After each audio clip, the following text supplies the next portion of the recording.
Yeah, no, Marvel is definitely getting kind of greedy. I kind of understand what they're trying to do, but apparently they just announced that they are re-releasing, sorry, let me say this accordingly, re-releasing Spider-Man No Way Home in theaters, and it's going to be called the More Fun Stuff version. The More Fun Stuff version will include new scenes for you all to enjoy. I will not go see this movie again in theaters because I think that the movie is extremely overrated in general. Uh, I actually think it might be my least favorite Spider-Man movie, and I'm not even capping on that. Like I know I'm Mr. Drama, and I be saying stuff, but when I really think about all the Spider-Man movies, actually no, that's not true. I shouldn't even say that because I did not. I definitely cannot stand the Amazing Spider-Man 2. I think that movie is terrible. Although it does have one of the best scenes in Spider-Man cinematic history with the death of Gwen Stacy. The way they did that was pretty fire. I think that that movie has its moments, but honestly, if I'm gonna rank all the Spider-Man movies, I would dead ass probably put No Way Home near the bottom. And a lot of people will hate me for that. They're like, "Are you crazy? No Way Home was so good," and it's like, nah, man. Like that script, that movie is so sloppy, just in terms of like how they put together the script. It really is, and like the fact that, I mean, I'd be all over the spoiler threads. So I'd be on the spoiler threads, reading up the hottest spoilers in the streets and all that. So for me, it's a little different because I know what could have happened with the story. I know like how they could have did certain things and the changes that they made and how they cobbled together some of the story. And so to me, it's like, man, like that movie could have been so much better if they just took a little bit more time and put it in the oven for like I would have patiently waited for another year if they took another year to do reshoots and work on that screenplay. But honestly, if we're being super honest here, I think that No Way Home might be one of the worst screenplays in MCU history because it just throws out all logic. There's just like a lot of things are just like, oh yeah, whatever. And hopefully it all comes together somehow when they wrap up the multiverse saga. It'll all fit together. But currently, as it stands, No Way Home is probably one of the worst screenplays that I've ever dealt with or seen from the MCU. And so now they're trying to re up. They're like, oh yeah, we got to. And I understand why they're trying to do it because they're probably trying to get the record or get close to it. Although I don't think they'll do it, especially with Avatar re-releasing. They're re-releasing Avatar here soon too, so I don't see No Way Home being tipped over to that point. And I know I'm not sure if you guys want me to say these spoilers, but I do know what's in those deleted scenes, and it's not much. It's not a lot. It's not like they rewrote the whole movie. You know what I'm saying? What it really is that there's a couple extra cameos from Daredevil, and there's an extended scene of all the Spider-Man talking. Those are the big ones. There's a couple of smaller scenes too, but it's like, nah, that's not enough to bring me back to the theaters to go watch the movie again. Nah, nope, nope, sorry. Now they did that with Everything Everywhere All at Once, where they're like, yo, we have all this bonus footage and stuff, and we're gonna put it back in theaters. I might go do that, depending on what the footage was. But Spider-Man No Way Home, nah, y'all need to chill, man. Y'all made enough money. Y'all are the third greatest movie of all time in terms of sales. So it's cool, but I get it. Also, the name's corny. The more fun, whatever, weird name, weird name. It doesn't matter though. The point is that for all you Spider-Man No Way Home fans, they were re-releasing the movie this fall, I believe, and it will include all the bonus footage woven into the storyline. I think the DVD already has some of that footage too, though. I might be wrong because I don't have the DVD, but I think the DVD also has that same footage. So you can actually buy the DVD and just watch the footage, or you can see how they decided to weave it into the storyline, which is somewhat interesting. Do I think that this will make the movie better? No, not at all. I don't think it'll make the movie better at all whatsoever, because I think the movie's trash. And I am one of the biggest Spider-Man fans of all time. There's a Spider-Man poster right above my shoulder right here. So I'm not over here just hating on Spider-Man. Spider-Man's my guy. But I'm also one of those guys who keep it real when I see something that I just don't vibe with. They weaponize nostalgia for that film.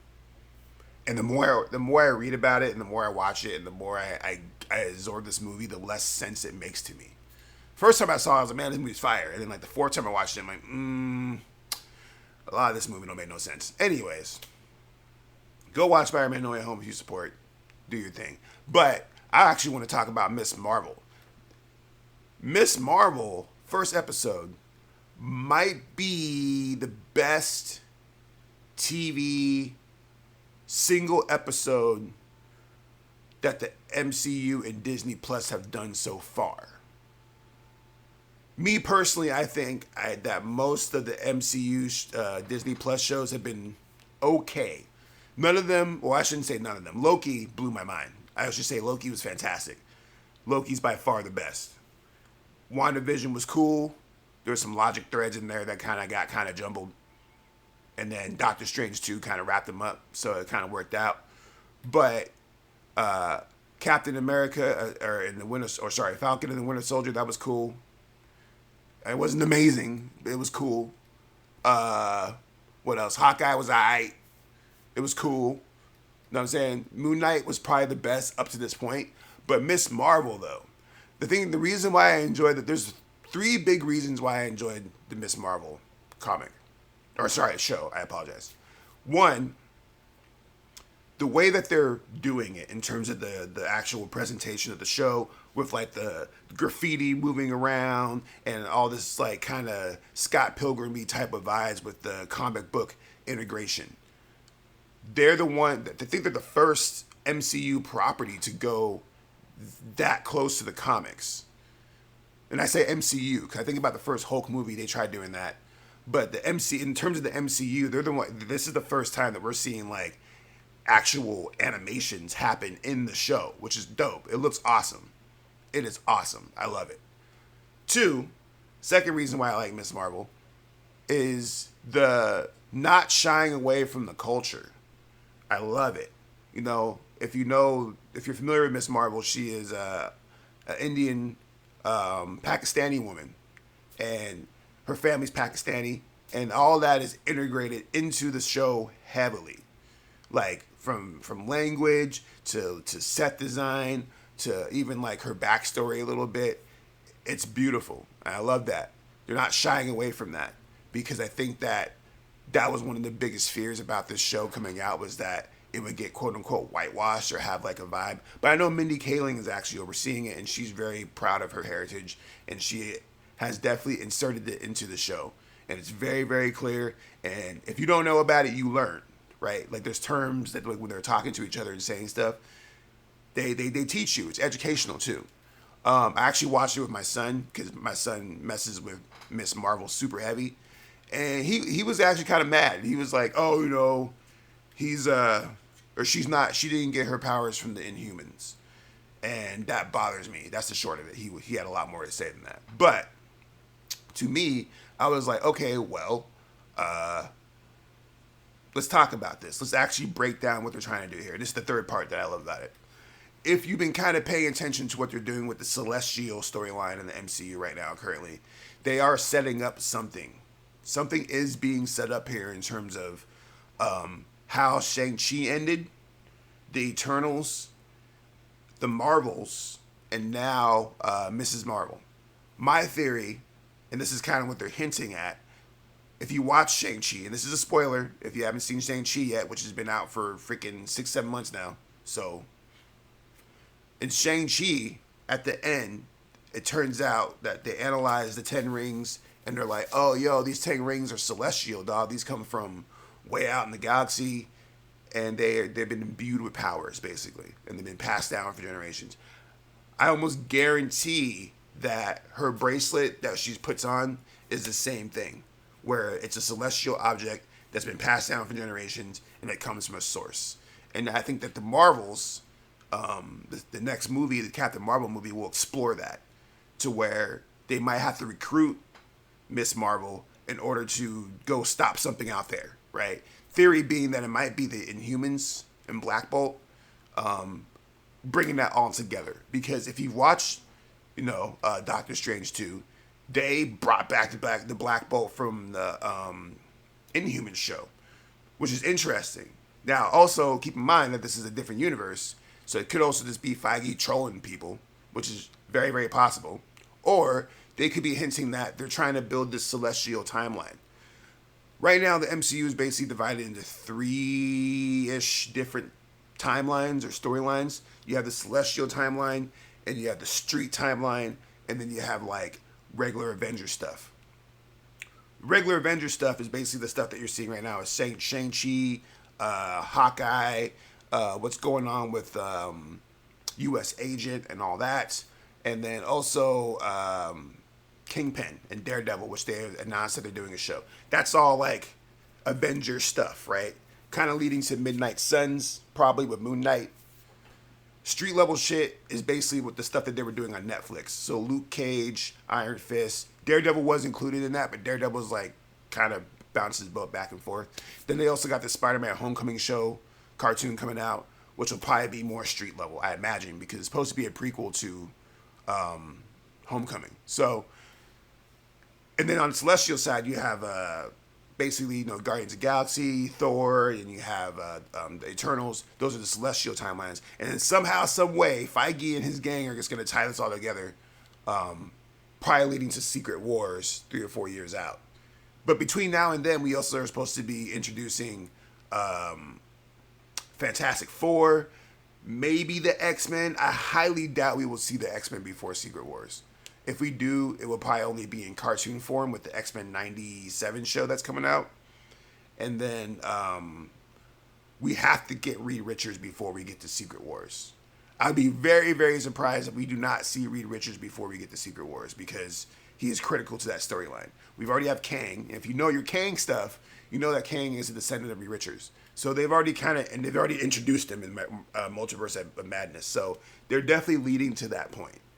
And so going back to Miss Marvel and how they execute this show, and I kind of went on a tangent on that third little blip there, they're definitely setting up this big celestial story that I guarantee is going to center around Miss Marvel.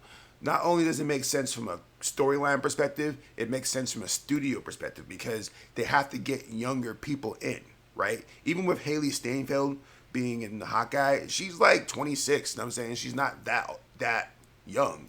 So they have to focus on the kids. And I almost guarantee, though, at some point in time, we will see Wanda's Kids pop up somehow. I don't know how they're going to do that. But all these kids are going to start popping up.